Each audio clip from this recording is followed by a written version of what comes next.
বন্ধুরা, আজকের এই ভিডিওতে আমরা কানাড়া ব্যাংকের অ্যাকাউন্ট ওপেনিং ফর্মটি কিভাবে ফিল আপ করতে হয় সেটি দেখিয়ে দেওয়ার চেষ্টা করব। তাই ভিডিওটি শুরু থেকে শেষ পর্যন্ত দেখবেন। চ্যানেলে নতুন হলে অবশ্যই আইএনডি বাংলা টিউটোরিয়াল চ্যানেলটি সাবস্ক্রাইব করে পাশে থাকা বেল আইকনটি অন করে দেবেন। তাহলে যখনই কোনো ভিডিও আপলোড করব সবার আগে আপনি নোটিফিকেশন পেয়ে যাবেন। তো চলুন ভিডিওটি শুরু করা যাক। তো ফর্মটি ফিল আপ করার আগে আপনাকে জানিয়ে দেই যে এই ফর্মটির সাথে আপনাকে কি জেরক্স কপি জমা দিতে হবে। তো এই ফর্মের সাথে আপনাকে আধার কার্ডের জেরক্স এবং প্যান কার্ডের জেরক্স, তার সাথে আপনাকে 2 কপি ছবি জমা দিতে হতে পারে। একদম প্রথমেই রয়েছে ব্রাঞ্চ নেম। আপনি কানাড়া ব্যাংকের যে ব্রাঞ্চে অ্যাকাউন্টটি খুলবেন সেই ব্রাঞ্চের নামটি আপনি এখানে উল্লেখ করবেন। এরপরে রয়েছে ব্রাঞ্চ কোড। যদি ব্রাঞ্চের কোড নাম্বারটি জানা থাকে তাহলে আপনি এখানে ব্রাঞ্চের কোড নাম্বারটি লিখবেন, না হলে লেখার দরকার নেই। এরপরই রয়েছে অ্যাপ্লিকেশন টাইপ। যেহেতু আপনি নতুন অ্যাকাউন্ট ওপেন করবেন তাই নিউ অপশনে টিক করবেন। এরপরই রয়েছে অ্যাপ্লিকেশন টাইপ। তো আপনি এখানে নর্মাল অপশনে টিক করবেন। যদি আপনার বয়স 18 বছরের নিচে হয় তাহলে আপনি মাইনর অপশনে টিক করবেন। এরপরই রয়েছে পার্সোনাল ডিটেলস। তো যে সমস্ত অপশনগুলিতে স্টার মার্ক দেওয়া রয়েছে সেগুলো আপনাকে প্রত্যেকটি ফিল আপ করতে হবে। তো যে ব্যক্তি অ্যাকাউন্ট ওপেন করবে সেই ব্যক্তির ফার্স্ট নেমটি আপনি এখানে এন্টার করবেন। যদি মিডিল নাম থাকে তাহলে মিডিল নামটি এখানে এন্টার করবেন, আর এখানে সেই ব্যক্তির লাস্ট নেমটি আপনি এখানে এন্টার করবেন। এরপরই রয়েছে ডেট অফ বার্থ। সেই ব্যক্তির জন্ম তারিখটি আপনি এখানে সঠিকভাবে উল্লেখ করবেন। এরপরই রয়েছে জেন্ডার। যদি আপনি পুরুষ হন তাহলে আপনি মেল অপশনে টিক করবেন, আর যদি মহিলা হন তবে আপনি ফিমেল অপশনে টিক করবেন। এরপরই রয়েছে ম্যারিটাল স্ট্যাটাস। যদি আপনি বিবাহিত হন তবে ম্যারিড অপশনে টিক করবেন, আর যদি অবিবাহিত হন তবে আনম্যারিড অপশনে টিক করবেন। এরপরই রয়েছে নেম অফ ফাদার। যে ব্যক্তি অ্যাকাউন্ট ওপেন করছে তার বাবার ফার্স্ট নেমটি আপনি এখানে এন্টার করবেন। যদি মিডিল নাম থাকে তাহলে তার মিডিল নামটি আপনি এখানে এন্টার করবেন, আর লাস্ট নেমটি আপনি এখানে উল্লেখ করবেন। এরপরই রয়েছে নেম অফ মাদার।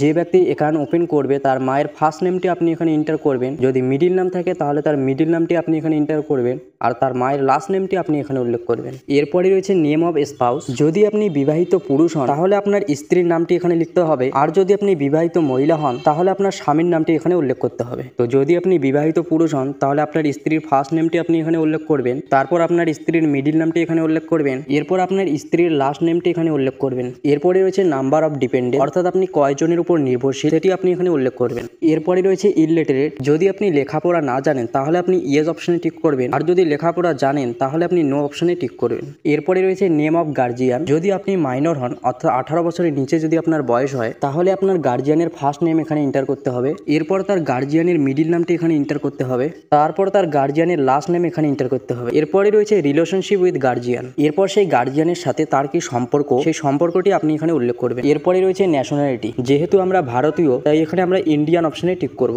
যদি আপনি ন্যাশনালিটি আদার্স অপশনে টিক করেন তাহলে আপনার যে কান্ট্রি হবে সেই কান্ট্রির নামটি আপনি এখানে উল্লেখ করবেন। এরপরে রয়েছে সিটিজেনশিপ। আপনি এখানে ইন্ডিয়ান উল্লেখ করে দেবেন। এরপরে রয়েছে অকুপেশন টাইপ, অর্থাৎ আপনার পেশা কি। যদি আপনি স্টুডেন্ট হন তাহলে স্টুডেন্ট অপশনে টিক করবেন, হাউসওয়াইফ হলে হাউসওয়াইফ অপশনে টিক করবেন, আর যদি রাজ্য সরকারের কোনো চাকরি করেন তাহলে আপনি স্টেট গভ অপশনে টিক করবেন। এরপরে রয়েছে অ্যানুয়াল ইনকাম, অর্থাৎ আপনি মাসে কত টাকা ইনকাম করেন সেটি আপনি এখানে উল্লেখ করে দেবেন। এরপরে রয়েছে রিলিজিয়ন, অর্থাৎ আপনার ধর্ম কি, হিন্দু নাকি মুসলিম, আপনার অ্যাকর্ডিং যেটি হবে সেটিতে টিক করবেন।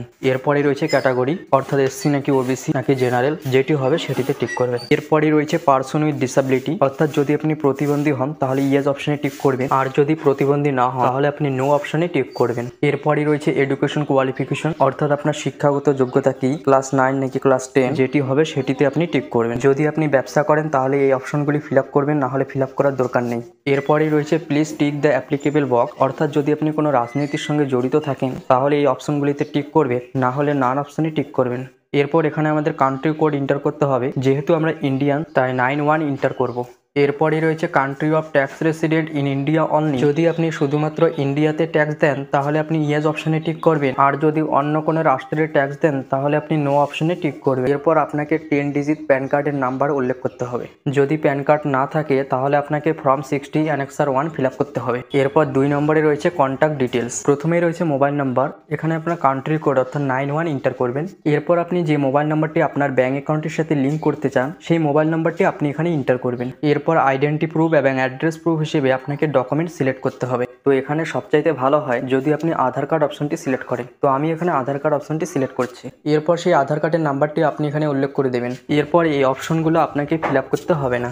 এরপরে রয়েছে অ্যাড্রেস ডিটেলস। যদি আপনার বর্তমান অ্যাড্রেস দিতে চান তাহলে কারেন্ট অপশনে টিক করবেন। এরপরে রয়েছে অ্যাড্রেস টাইপ। তো আপনি এখানে রেসিডেন্সিয়াল অপশনে টিক করবেন। এরপর আপনি এখানে village, post, block, district, state এবং পিনকোড সহ আপনার পুরো অ্যাড্রেসটি এখানে উল্লেখ করবেন। এরপর আপনি যদি গ্রামে থাকেন তাহলে আপনার গ্রামের নাম, আর যদি শহরে থাকেন তাহলে আপনার শহরের নামটি এখানে এন্টার করবেন। এরপরই রয়েছে ডিস্ট্রিক্ট, আপনি এখানে আপনার জেলার নামটি উল্লেখ করবেন। এরপরই রয়েছে স্টেট, আপনি যে রাজ্যে বাস করেন সেই রাজ্যের নামটি আপনি এখানে উল্লেখ করবেন। তারপর আপনি এখানে আপনার এরিয়ার পিনকোডটি এন্টার করবেন। এরপর আপনি এখানে কান্ট্রি নেম ইন্ডিয়া উল্লেখ করে দেবেন। এরপর 5 নম্বরে আবারও রয়েছে অ্যাড্রেস ডিটেলস। যদি আপনার উপরের অ্যাড্রেসটি বর্তমান এবং পার্মানেন্ট হয়ে থাকে তাহলে আপনি same as current and permanent address অপশানে টিক করবেন। এরপর আপনি সেই ওপরের সেম অ্যাড্রেসটি এখানে উল্লেখ করবেন।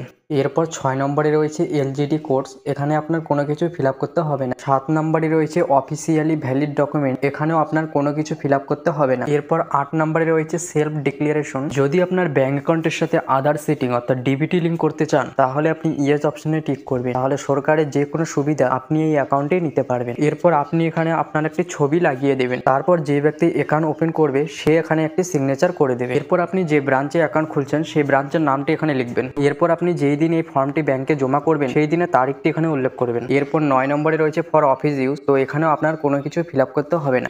এরপর আমাদের অ্যাকাউন্ট ওপেনিং পার্ট 2 ফিল করতে হবে। আপনি যে দিন এই ফর্মটি ব্যাংকে জমা করবেন সেই দিনের তারিখটি এখানে উল্লেখ করবেন। এরপর 1 নম্বরে রয়েছে টাইপ অফ অ্যাকাউন্ট, অর্থাৎ আপনি কি ধরনের অ্যাকাউন্ট খুলতে চান, নর্মাল সেভিংস অ্যাকাউন্ট নাকি জিরো ব্যালেন্সের অ্যাকাউন্ট। যদি আপনি সেভিংস অ্যাকাউন্ট খুলতে চান তাহলে আপনি সেভিংস ব্যাংক অ্যাকাউন্ট অপশনে টিক করবেন, আর যদি জিরো ব্যালেন্সের অ্যাকাউন্ট খুলতে চান তাহলে আপনি বিএসবিডি অপশনে টিক করবেন। এরপর 2 নম্বরে রয়েছে মোড অফ অপারেশন, তো আপনি যেহেতু নিজের জন্য অ্যাকাউন্টে খুলছেন তাই সেলফ অপশনে টিক করবেন, আর যদি জয়েন্ট অ্যাকাউন্ট খুলেন তাহলে আপনি জয়েন্টলি অপারেটেড এই অপশনে টিক করবেন। 3 নম্বরে রয়েছে সার্ভিস রিপোর্ট, অর্থাৎ আপনার কি কি প্রয়োজন সেগুলোতে টিক করতে হবে। প্রথমে রয়েছে এটিএম কার্ড, যদি আপনার এটিএম কার্ডের প্রয়োজন হয় তাহলে ইয়েস অপশনে টিক করবেন। এরপর যদি আপনি জয়েন্ট অ্যাকাউন্ট খুলেন এবং সেই ব্যক্তিরও যদি এটিএম কার্ডের প্রয়োজন হয় তাহলে আপনি ইয়েস অপশনে টিক করবেন, তা নাহলে নো অপশনে টিক করবেন।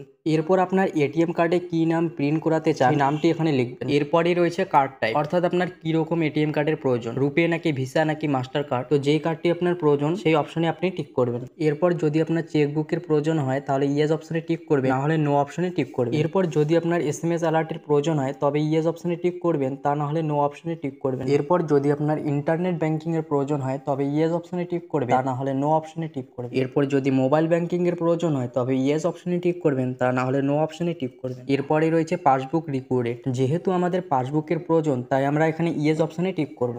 এরপরে রয়েছে এপিএস সার্ভিস, যদি আপনি আঙ্গুলের ছাপ দিয়ে টাকা তুলতে চান তাহলে অবশ্যই আপনি এখানে ইয়েস করে দেবেন। এরপরে 4 নম্বরে রয়েছে ফিক্সড ডিপোজিট, এখানেও আপনার কোনো কিছু ফিল আপ করার দরকার নেই। 5 নম্বরে রয়েছে অটো সুইপ, এখানেও আপনার কোনো কিছু ফিল আপ করতে হবে না। তো 6 নম্বরে রয়েছে রিকারিং ডিপোজিট, এখানেও আপনার কোনো কিছু ফিল আপ করার দরকার নেই। 7 নম্বরে রয়েছে নমিনেশন, তো এখানে আমাদের নমিনির ডিটেলস ফিল আপ করতে হবে। প্রথমেই রয়েছে I/উই, যে ব্যক্তি অ্যাকাউন্ট ওপেন করবে তার নামটি আপনি এখানে এন্টার করবেন। এরপর সেই ব্যাংকের ব্রাঞ্চের নামটি আপনি এখানে উল্লেখ করে দেবেন। এরপর যদি আপনি নমিনির নাম পাসবুকে প্রিন্ট করাতে চান তাহলে আপনি এই বক্সে টিক করবেন। এরপর টাইপ অফ ডিপোজিটের জায়গায় আপনি সেভিংস উল্লেখ করে দেবেন। এরপর আমাদের নমিনির ডিটেলস ফিল আপ করতে হবে। আপনি যাকে নমিনি রাখতে চান তার নামটি আপনি এখানে উল্লেখ করে দেবেন।